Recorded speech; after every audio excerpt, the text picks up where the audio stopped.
Hello, everyone, and welcome to today's session AI's current and future impact on password based attacks. And I am Ritika Chakraborty. I will be your host for the day. Before we get started, we would like to go over a few house rules for our attendees. The session will be in listen only mode and uh, will last for an hour. And out of which last 10 minutes will be dedicated to Q&A. If you have any questions during the webinar, please to our organizers or our speaker, use the Q&A window. Also, if you face any audio video challenges, please check your internet connections or you may log out and log in. And very important announcement for our audience. We have started CPE credit certifications for our attendees. The criteria to get the CPE credit certificate, the attendees needs to attend the full webinar and then write an email to cybertalks@ecouncil.org. Please remember, without attending the full webinar, we cannot provide the CPE credit point. Also, we would like to announce to our audience about our special handouts. Take the screenshot of the running webinar and post in your social media, LinkedIn or Twitter, tagging EC Council and use the hashtag CyberTalks. We will share free handouts to our first 10 audience. As a commitment to closing the cybersecurity workforce gap by creating multi-domain cyber technicians, EC Council pledges $3.5 million towards CCT education and certification scholarships to certify approximately 10,000 cyber professionals ready to contribute to the industry. Did you know that you can be part of the lucrative cybersecurity industry? Even top companies like Google, Microsoft, Amazon, IBM, Facebook, and Dell all hire cybersecurity professionals. The cybersecurity industry has a 0% unemployment rate. The average salary for an entry-level cybersecurity job is about $100,000 per year in the United States. Furthermore, you don't need to know coding and learn from your home, and you get a scholarship to kickstart your career. Apply now. EC Council is pledging a $3.5 million CCT scholarship for cybersecurity career starters. Scan the QR code on the screen to apply for the scholarship. Fill out the form.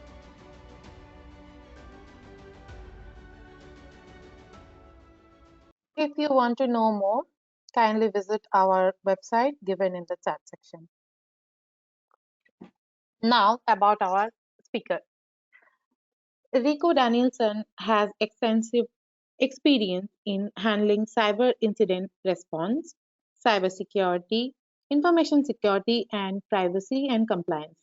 Rico has helped major retail, financial, and healthcare organizations mitigate threats and risks, and he is digital forensics expert for criminal and civil cases. He has handled cyber incidents for major world-renowned healthcare, financial, and retail firms. Rico is a graduate of the Thomas Jefferson School of Law, UCLA, and the University of Arizona. He is also a U.S. Army combat veteran. So now, without any further delay, I would hand over the mic to you, Rico. Hi, hey everybody, good to see everybody. Good morning and good evening to everybody in the world. I'm very happy to be here and I'm very happy that you guys are here. So let's rock and roll. All right, so let's take a look here. All right, so of course, my name is Ricoh Danielson. I've been around the world, been to Iraq, Afghanistan, Libya, Africa, Azerbaijan, you kind of name it. I recently got back from Jordan, Azerbaijan, and Israel to conduct, some cyber security relationships, right? And the idea here real soon is possibly even go to India within the next 3 to 6 months, hopefully there, and then branch out to Colombia as well. So, one of the bigger things that I always encourage people is, everyone looks at my background and says, hey, how can I be like you, or what can I do like you? I highly encourage everyone to, one, be yourself, and then number two, your journey is going to look a lot different than my journey. So Again, this is who I am. This is a really fancy picture of a very messy hair of myself that day. I remember that day specifically. But anyways, rock and roll, I'm here to work and be of service to y'all. So the topic of the day is going to be artificial intelligence, current and future impact on password-based attacks. So we're going to go ahead and break those down into different areas to ensure we know what we're talking about. Number two, kind of what we're looking at, okay? So we talk about artificial intelligence. Everybody automatically assumes, especially business owners that I deal with, are the Terminator's here, Skynet has fallen, the Matrix is here, right? Time out, right? Not really. When we talk about artificial intelligence, we talk about how artificial intelligence is just a tool, if you will. If you really think about it, it is a very big, aggressive tool, and that is being fine-tuned right now by people's deliberate inquiries of the actions of how to use a tool. Now, artificial intelligence is going to be self-educating itself, behavioral-based analytics, information like that, and it's going to be learning itself, such as a machine learning, and this artificial intelligence engine is going to be compilating that so it can be a little bit better at its tasking, right? Now, this is just my personal opinion that artificial intelligence will not take the place of humans. Yeah, it's just me.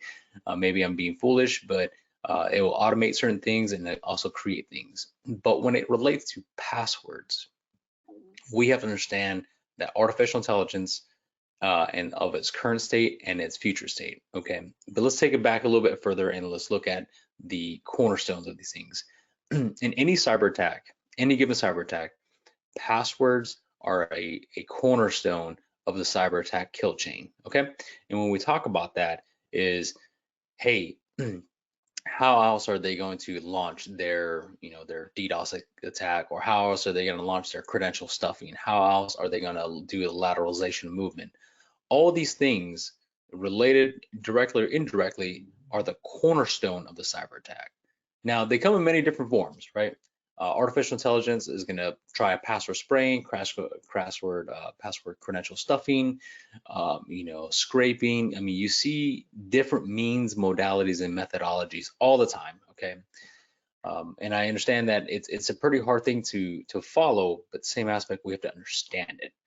So I'm gonna give you an example. Okay, when I was working a couple of different cyber breaches recently, the first thing I always ask is, who are your administrators, right? And who got popped? Who are your executives? When was the last time they got password rotated? Where is your passwords being stored? And what's the complexity of it? Is there a rainbow hash table? Is there some sort of authentication mechanism? These are things that we need to know during those times of incident response, and more specifically in cyber password resetting and compromised credentialing. So one of the things I would tell you on this slide is, what does your password protection look like? Really take a step back, from a personal perspective, do you use the same password over and over, or do you use different complexity passwords? And then from a company perspective, from a firm perspective, what does that look like? What are you using to generate your password? Is it randomized? Are you doing password resets? Where you empower? Is it self-sufficient? These are the things that you need to know so you can model the protection around it, right? So I hope you guys enjoyed that part of it, and how artificial intelligence is going to be either helping or hindering this. Just remember this: the AI model, the AI engine, the ML engine is a two-way street. It's a two-way freeway, right? It can be used for good, and it can sure as heck be used for bad. Okay, so one of the things I'm very concerned about is the password harvesting.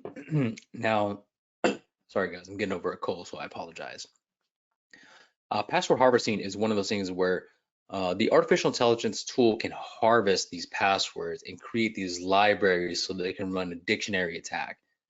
But the reality of the situation is, old data is bad data. It's bad inventory data. So how can it be used to leverage a cyber attack or a cyber password harvesting attack? And where does it get leveraged? So let's just say you have old antiquated passwords down here from like 1992, 93, 94, right? It provides a framework of like, hey, it might be 14 characters, it might be complexities, it might be special characters. So then now the AI machine has a framework, right? Now it has to house it somewhere. Where is this being housed at? Where is the password harvesting being located at. Now, from my experience doing dark web, deep web services as well, some of the things we have to find is where's the root of it. And sometimes you just can't find it. Sometimes it's just an Excel spreadsheet. Sometimes it's just a big Word document or a text document that is just there. The bigger portion of the password harvesting aspect of it is when, okay? When is it being executed? What's the frequency of it? And then why and where is it being executed, right? The when is more specifically, look at it from like a 0-day perspective. You don't know when it's going to happen, but you know it's going to happen, right? And the best things you can do to be around that is kind of have a game plan for that.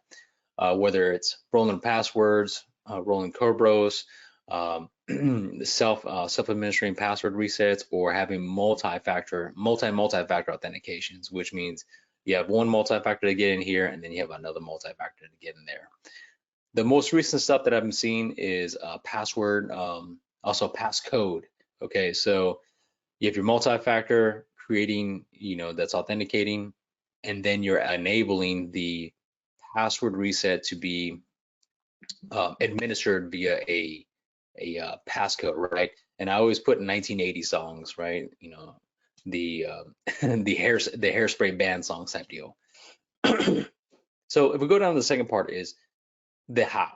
Okay, each threat acting campaign, password harvesting campaign, password reset campaign, and stuff like that conducts it a little bit differently, right?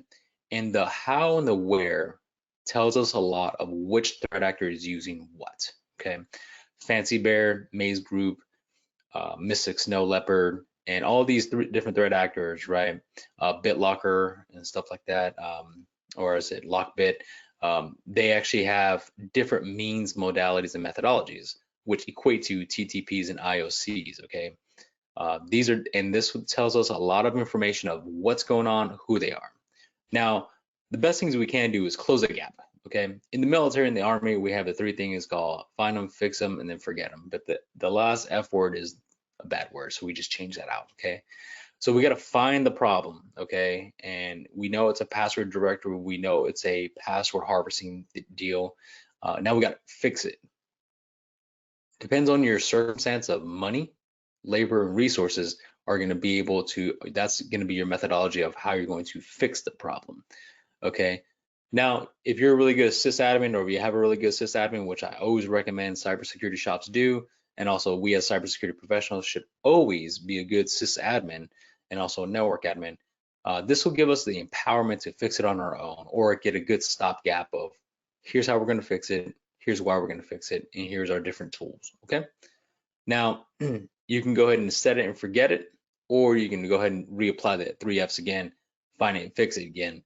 And the reason I always say that is because cybersecurity within itself is ever evolving and it's ever evolutional. So that means someone out there, more than likely in Siberia or a nation state or something like that, is going to have a lot of time on their hands, especially during the cold winters, and is going to figure out a different way to do a compromised password harvesting campaign. Okay, so again, we need to understand the how, the where, when, and this is a preamble to understand how this information and also threat actors are going to be using it. And that gives us more dictation of how to create a threat actor profile. Okay, sometimes you don't even know who it is, so you just say advanced persisting threat 123, and then you start defining different characteristics that way.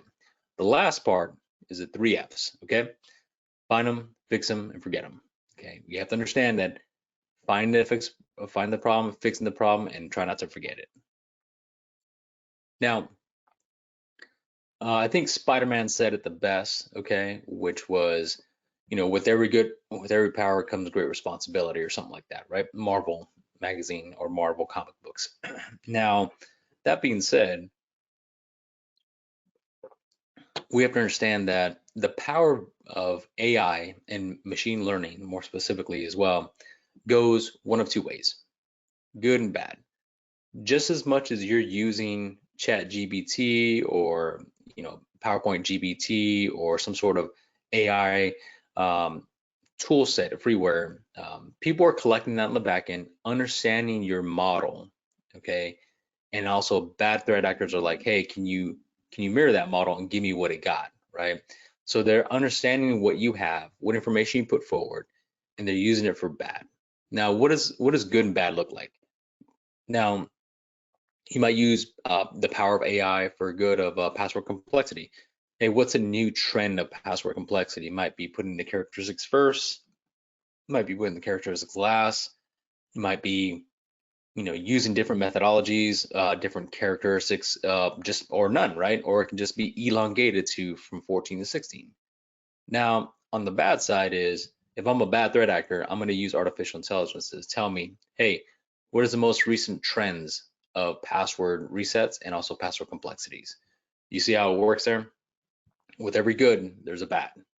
Now, it's important to understand that AI is just still a tool. So, and it's a very advanced tool. Okay, and I'm not trying to take away from the people at at OpenAI or anybody like that.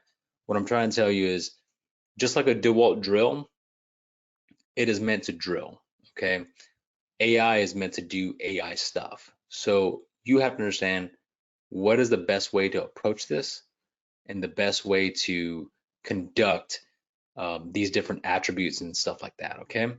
Now, I'm not telling you to go be a artificial intelligence engineer, but what I am telling you to do is understand their processes and their methods and different type of skill sets and stuff like that.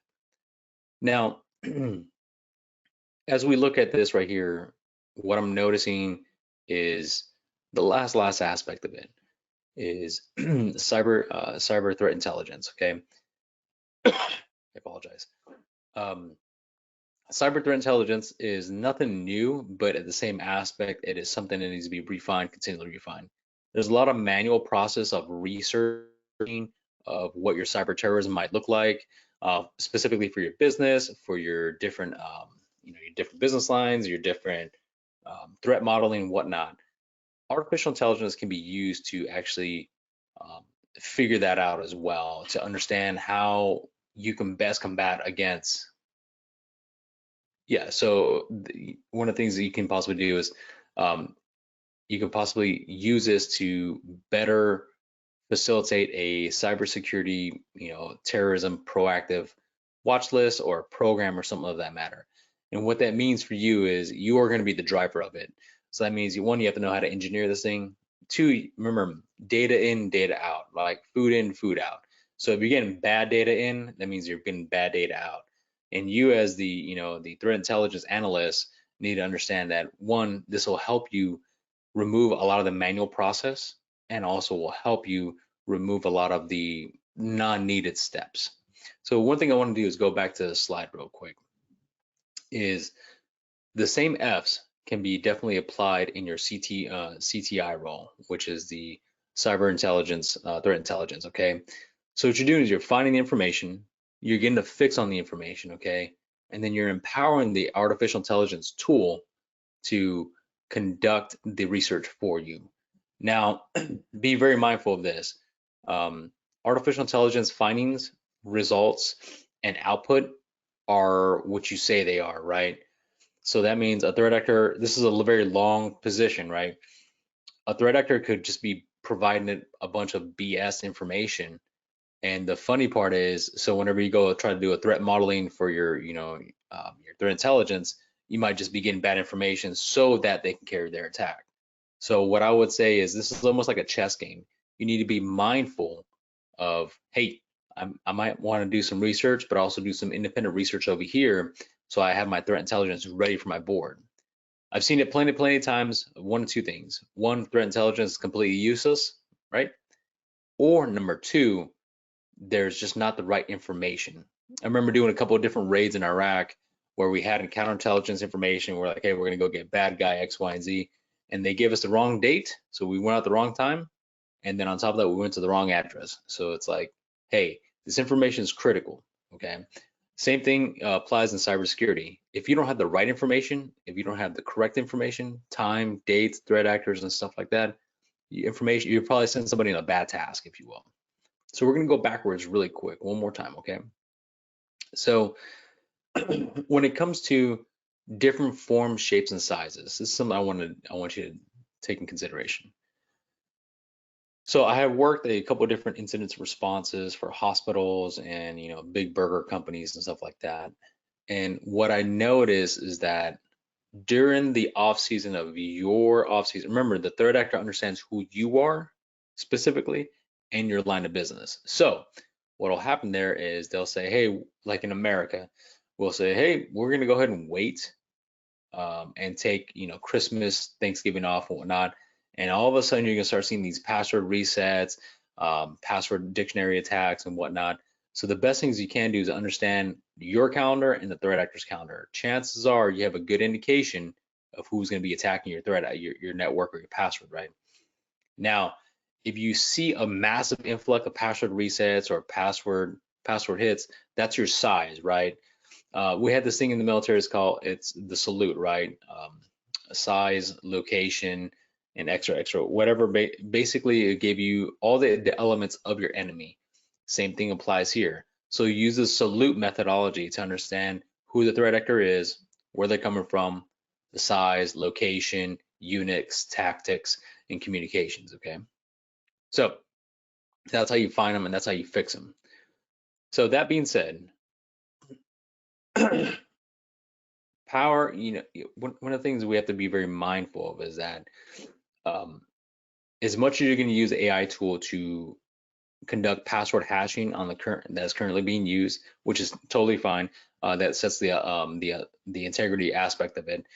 Threat actors are actually breaking it down step by step. And here's what I saw, right? It was quite interesting.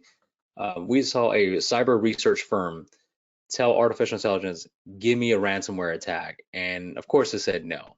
So what they did is they broke it down in the steps. They said, give me, how would you drop a text message or text file onto the desktop of a Windows?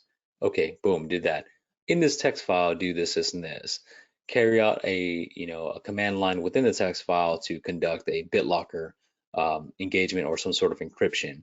And at the very end, and in 5 steps, they were able to break down the ransomware itself, and which was pretty awful, right? Artificial intelligence is smart, but not smart enough to understand what it's doing, okay? Threat actors know this. So what they're gonna do is they're gonna break it down to obfuscated steps here. And what they're trying to do is basically hide between the steps. Threat actors are probably gonna say is, hey, give me a password, what is the most common passwords? Cool. What is the most common complexity of these passwords? Can you give it to me in a text file? Okay, cool. Can you give me a code to run passwords against this? As you see, threat actors, and this is something I saw, as a matter of fact, in the marketplace, very sadly. As you see, threat actors are using the tool to carry out most simplistic tasking and also laying low so it can be obfuscated so it's not noticed by anyone, any agency, or any company. Now, is this a cool new technique? No, not really. But in the reality situation is, threat actors are not dumb, right? I mean, I always say there are spies within the ranks. So whatever we're being taught, chances are there's one bad person in the ranks somewhere, right? And they're learning that, they're going to probably sell it somewhere else and whatnot. And the reason I say that is I'm not trying to be facetious, but I've seen it where you see people who are threat acting groups, threat acting people who get prosecuted, like, hey, would you learn a skill set? And they're like, oh, I learned from this X, Y, and Z place. I'm like, oh, right on, interesting, right? So one of the things I recommend is understanding how the threat actors are going to use the power of artificial intelligence. How are you going to use artificial intelligence? Do you need to break those steps out further and further and further? And do a technical deep dive in regards to creating the AI space, okay? And what I mean by that is, are you allowing the AI model or the machine learning model to capture your data, reuse the data, model it, and reference other data? I highly recommend you don't. Okay, and here's why. I was working on another project as well for a medical company, and we wanted to integrate some sort of artificial intelligence, and we asked for encapsulation of our artificial intelligence engine. So what that does is, from a compliance perspective and also from a regular perspective, we own the data model, okay? And then we also internally capitalize that, which means we have the security around the data as well. And also on top of that, we own the security and the security posture around the artificial intelligence engine. So what does that do for us? That puts us in a better position so we can do it for ourselves. I apologize, excuse me. So that being said, I want you to ask yourself, so what are some of the things you can do within your wheelhouse? What are some things you can't do in your wheelhouse? And what are some of the things that you know about artificial intelligence and also how it's being leveraged? So, oh, there we go. Sorry, guys. All right, so I'm gonna turn it back over to you guys. Thank you so much, Rico. It was an informative session, and I hope our audiences also uh, share the same sentiment.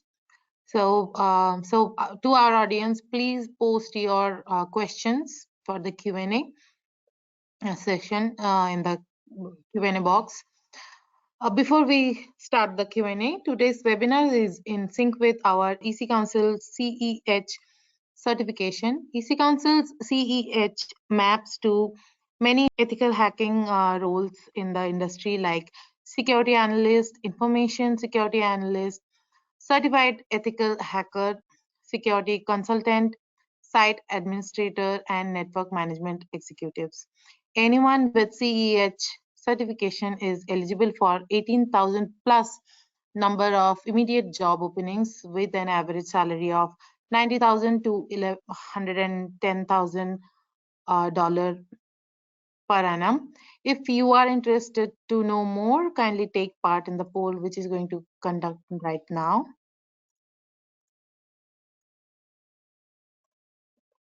Let us know your preferred mode of training and we will reach out to you. So, shall we start the Q&A, Rico? Absolutely.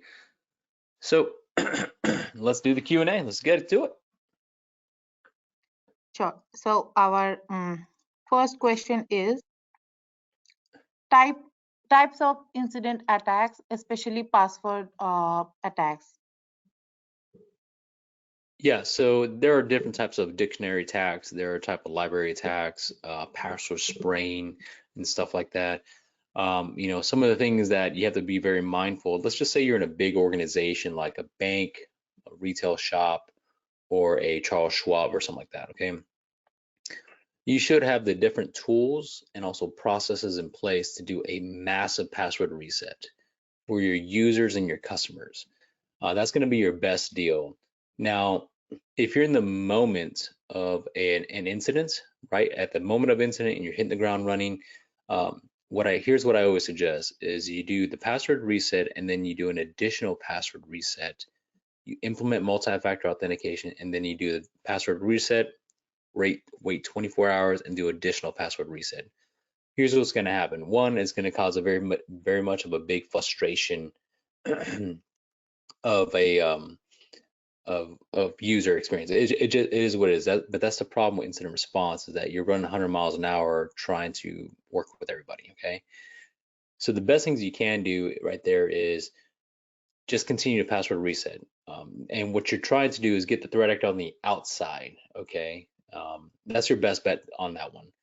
Now, when it comes to dictionary password resets or password attacks, you can actually create rules in your user accounts, Active Directory, 365, Google Suites to say if they come from this domain or they come from this time and they have these type of passwords and you upload it to it, please do not accept authentication to the account. So let me know if that helps.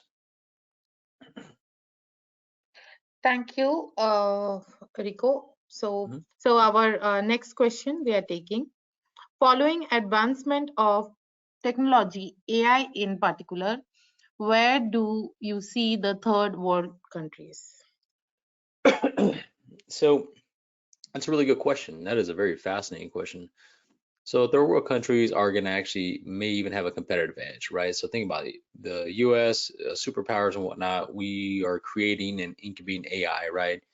whereas third world countries are here, but now as soon as the third world country comes up, they actually walk into the internet and also walk into generative AI, artificial intelligence, and without having to build it. So what's going to happen is it's going to amplify where the current country's at. So whether it's a socioeconomic perspective of a technology advancement, it's just going to amplify that much more. So it'll bring it up to a more rapid success. Now, with regards to if we're worried about like job automation or anything like that, I really highly doubt that. Robotics, artificial intelligence, generative AI, medical modeling and stuff like that it will be just be further advanced. It won't be just replaced. Thank you, Rico. Rico, we are taking our next question. What should be done to bridge the gap between developed countries and developing ones? Okay, so cross collaboration, right? I spent some time in the Middle East recently in the last year and a half, 2 years. And what I've noticed is that the leaders of this country have invested quite a bit of initiative, right? So I'll give you an example. Jordan, I went there last year. I went to Amman, and the king actually held the first cybersecurity summit of this country in the world ever, right? So that was the first one. So I went out there and I noticed that everybody was really encouraged to come out of their shells, work together, governments to civilians, civilians to governments. And I think this is a really good model because the Middle East and other third world countries understand that, hey, technology is not going anywhere and actually will help our people out. So here's the best things we can do is allow them to work in a constructive manner. So there's that, right? Number two, adaptive resources. In the United States, there's some really good information, resources are there, but I think one of the things that it's kind of disheartening in third world countries, a lot of technology was held as safe harbor for power, okay? And that means you're not empowering your people to do what they need to do, okay?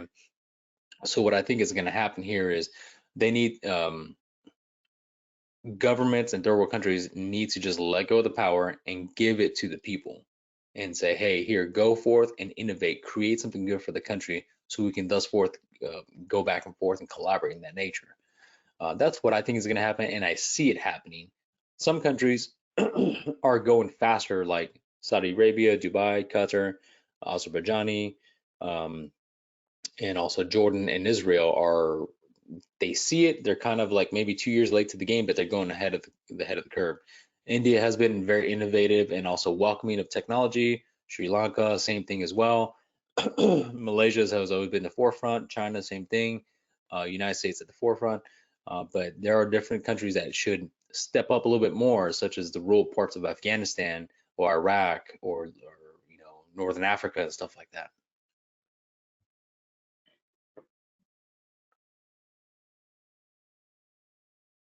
Thank you, Rico. Our next question is, do you have any real world examples of hacking incidents that have used some form of AI? So I believe that, well, the answer to your question is yes. The most recent cyber attack that I worked and helped out with, we definitely knew that we found the repo. So we know that the threat actor was trying to leverage as much artificial intelligence as they could for dictionary passwords, if you will, kind of like data dumping and stuff like that.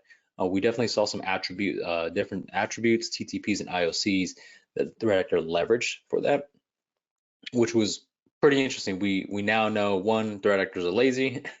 Number two, they're using every tool at their expense because they know that the most common password tools, Secret Service, FBI, CIA, and all these other government agencies already are equipped to it, and they understand what it looks like. Now they're trying different methodologies. So, yeah.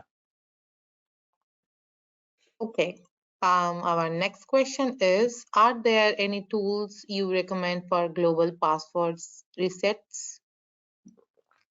SCCM is really good. I'm a big person of PowerShell. If you can possibly use PowerShell to push your password resets, if you're going to use some sort of like password manager, cool. use that. Okta is really good about that. One Logon is pretty good about that. Those are some of the tools that I would use for sure for multi-factor authentication. If you're in Amazon, Amazon has a really, really good, robust native tool set. So it should be, you can do that in the terminal. So your terminal skills should be good to go. Microsoft Azure and also O365 have a really good tool with regards to that. So I would definitely rely on the native tools of the application and then look onward to the different softwares and tools. Oh, thank you. Our next question is your view on impact of AI in underwater wireless sensor networks, possible need of AI to avoid cyber attacks in underwater communication. Underwater aquatic telecommunication is very fascinating. That's Song Pinar, Pignar, and also Radeon. I'm not an expert in regards to aquatic telecommunication, also but there's a lot of derivatives from satellite communication and also pingulation. So I'll definitely look at that. I think, this is just me kind of talking a little bit on the right, a little bit that aquatic communication and telecommunication has been there for a long time. It's very relic, but at the same aspect, that's why it's so secure. I mean, it's nobody's really paying attention to it. It's a great space to be in. Thank you, Rico, for the answer. Um, Next question is there any possibility in future that AI can take down cyber attacks? I think AI is going to be modeled to address certain cyber attacks. I think the big firms like, IBM, all these other big firms or have an AI machine to take down simple cyber attacks, but not the complexity of it because there's too much human interaction. Think about it for a second. There's social engineering. You really can't use artificial intelligence for that. There's a ransomware negotiation that is not artificial intelligence based, right? The ransomware negotiation itself. Digital forensics, sure, a little bit of tools can be used for that. Incident response, it's going to be different because human interaction follows a different type of kill chain and different type of steps versus the regular automated kill chain, right? So I think artificial intelligence is still behind. It'll get there, but not there for the next 10 years, I think. Okay. Our next question is a bit of career related. If we wish to choose our career path, we have two options as AI is blooming and cloud is also means cloud security scope is also very much. So how we can shape our career to expect most growth? Yeah, so I would put my money more so into the cloud first approach. I would invest a lot of time, money, and resource in that.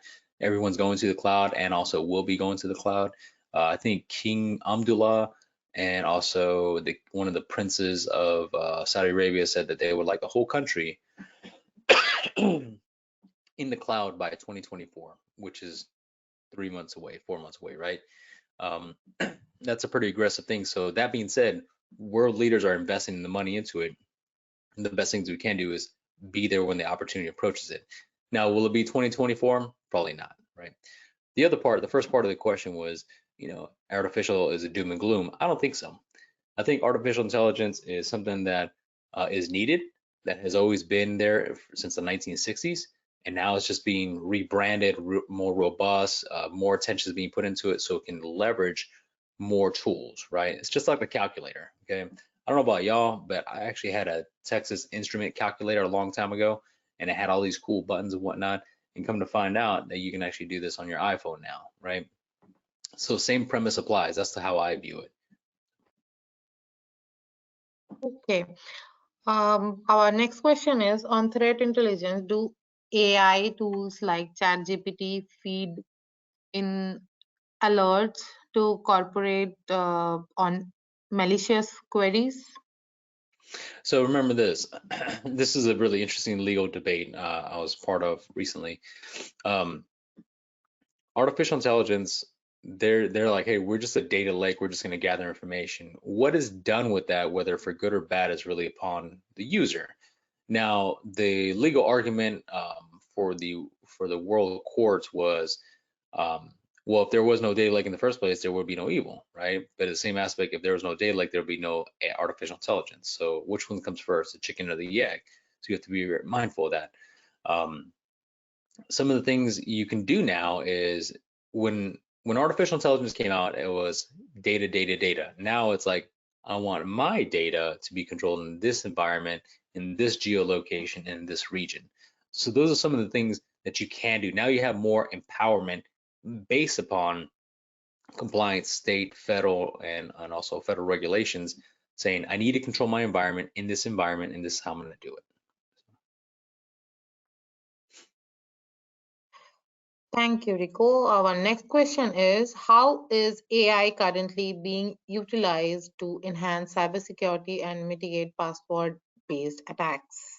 Yeah, so I saw artificial intelligence be used as more of a curator, more of a an orchestrator type deal, bringing the playbooks all into one area. In the event this happens, go ahead and click off this alert, go ahead and click off this message, automatically have the user go to password reset and also do these things. So you've taken 6, 7 different steps that have been automated very quickly so that the analyst can say, okay, these things kicked off, cool, no problem. I'm going to go ahead and reach out to that user. You see that human interaction. This takes milliseconds. This takes more than 2 minutes, right? I don't know about you guys, but whenever I use a banking phone app, right, and I have to call the bank, I really hate it because it says, please enter your password. Now enter your child's name and do this and do that. And there's no human interaction versus if somebody just got on the phone and just said, hey, okay, what do you need? No problem. Cool. It's done in 30 seconds if it's in 35 minutes, right? So those are two different things. So try to view artificial intelligence as the minuscule task that you're trying to get through, it'll do it for you. One of them is authentication, right? Who am I talking to? What's your address? What's your voice tone? And then your authentication. Now we can get to the meat and potatoes of the call or meat and potatoes of whatever needs to happen. And that's how artificial intelligence will help out. Thank you, Rico. Our next question is, what potential advancements in AI technology are expected to shape the future landscape of password security? Yeah, so that's a really good question. There's going to be a lot more advancements coming. I think the password reset complexity and also the password hygiene is going to be affected by artificial intelligence when it's done running its queries and research. I think it's going to be adding more complex. Like, here's my theory, right? I think artificial intelligence is going to start saying, okay, give me the last six letters of your password, and then you'll go onto it, and they'll say, okay, give me the last 4 of your phone number, or whatever it is, right? And I think those two things will then authenticate and create a sort of a integrity value back to the password, and then you can proceed forward. That's how I see artificial intelligence making the password industry a little bit more robust. Okay, we will take last two questions. Next question is, with MFA in place, is there still a need to worry about password attacks? Oh yeah, absolutely. So, seen it time and time again where passwords are continually, manipulated and whatever the case may be. And remember, once a device is owned and you have an authenticator on your device, um, that might be that the password authentication, multi-factor authentication is more likely going to get bypassed. Okay, there is a thing called token session hijacking and also MFA hijacking. Now, is it likely? Is it probable? It's very low, but this threat is still there. It takes some more complexity. It takes a lot more of a complex threat actor, such as a nation state threat actor and stuff like that. So I really believe that regardless of MFA, artificial intelligence will be leveraged to conduct that password attack. Okay, our last question is, do you think AI in future create malware viruses or any attack that will finish all the cybersecurity field, and we will never come out of that. It's a good Terminator quote. That's good. Unfortunately, I think that's already been leveraged. That's already been done. And check this out. I believe there's a research company that says that you just give parameters, uh, end humanity, and immediately artificial intelligence started looking for nuclear codes and different destruction and methodology for municipalities, utilities, and stuff like that. That was the sad part. Somebody actually did that. Now, what I think is going to happen is there's a lot of people who want good. Good will always prevail. They always want good things to happen. So you have a lot of people controlling these things. So to ensure that they don't have the exact same thing of the ultimate malware that it does polymorphing, right? Recently, when I was in Israel, we got on the topic and we saw that how certain malwares are moving to polymorphic malwares, and we're looking for the doomsday malware and see how it's just going to continue to do itself. We are far from it, but countries are investing into that, unfortunately. Yeah. Okay, Rico, we have like two more requests to take two more questions. Okay. I recently have received a mail with my same mail ID asking for ransom. How was that possible? Yeah. So that's a good question. What I would do is go into your email, right? Well, I'm just going to assume it's Gmail. Go into your sent box and then also look into your activity as well and to see what's being sent outward and onward. Number two, go ahead and see if there's any forwarding going on your settings. And then number three, I would go ahead and reset the password. I would go ahead and set a multi-factor authentication and roll the passwords 3 or 4 times on an unscheduled time. That's what I would do.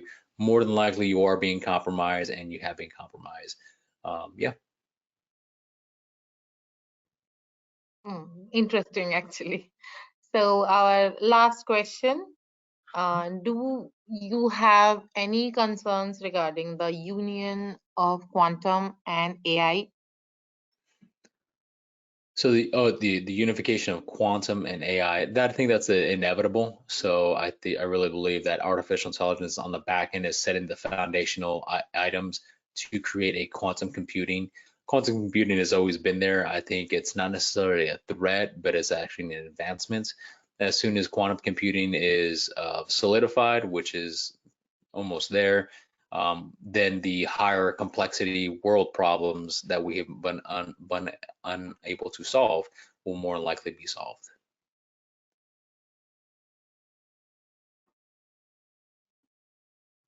Thank you so much, Rico, for all your answers.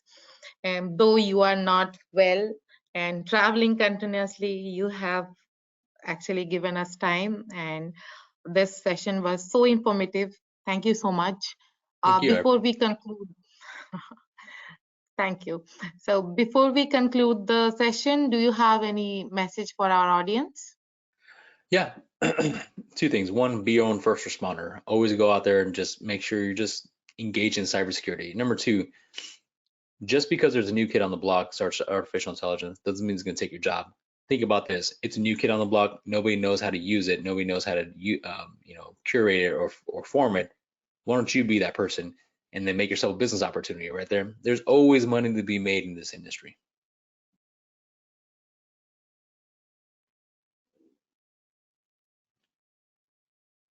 Thank you so much for your message, Rico. Before we end the session, I would like to announce our next Cyber Talk session, which is Future Trends in Identity and Access Management, is scheduled for 27th of September 2023. This session is a expert presentation. To register for this session, please go to our website, which is www.eccu.edu/cyber-talks. The link is given in the chat section. And thank you so much, Rico, once again, and hope we will have more and more session with you in our Absolutely. Thank you. future.